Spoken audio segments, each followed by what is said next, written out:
Sa Pilipinas, habagat ang karaniwang dahilan ng mga pag-uulan sa rainy season nito. Kadalasang nag-uumpisa ito mula Hunyo hanggang Nobyembre na may peak rainfall sa buwan ng Hulyo, Agosto at Setyembre. Nagdadala ito ng heavy rainfall and cooler temperatures. Mas madalas sa mga buwang ito ang frequent rain showers, thunderstorms, and potential typhoons, kaya na itra-transform nito ang mga tigang na mga landscapes into lush greenery.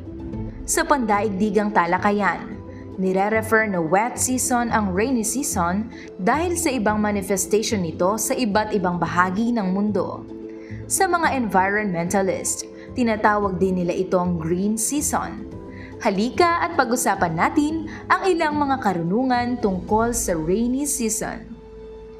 Bago pumatak ang ulan, maraming natural na proseso ang nagaganap na nangangailangan ng participation ng araw at ng mga malalaking anyong tubig tulad ng oceans, rivers, and lakes.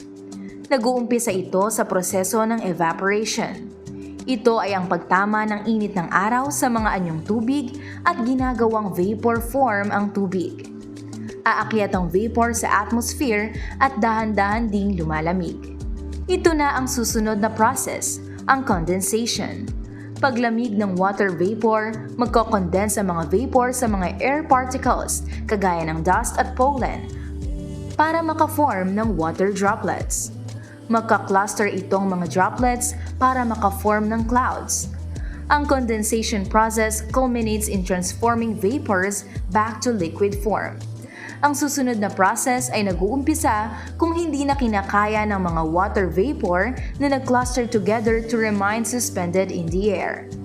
Tinatawag itong precipitation or commonly referred to as rain. Hindi nagkakapare-pareho ang amount of rainfall na nahuhulog sa isang lugar.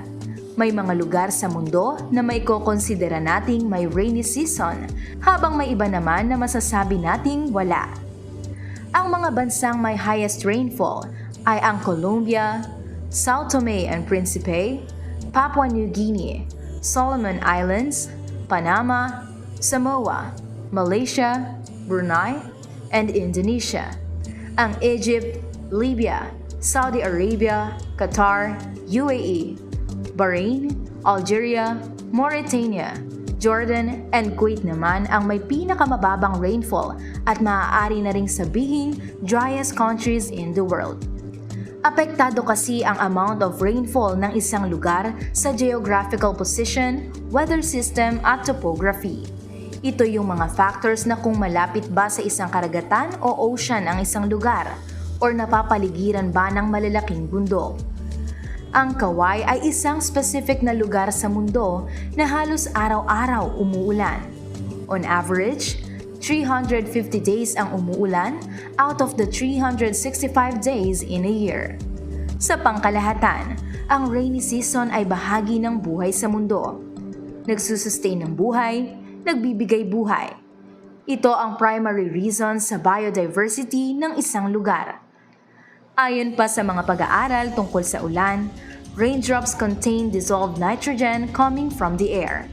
It is a free and natural fertilizer which helps in making the grass greener after rain.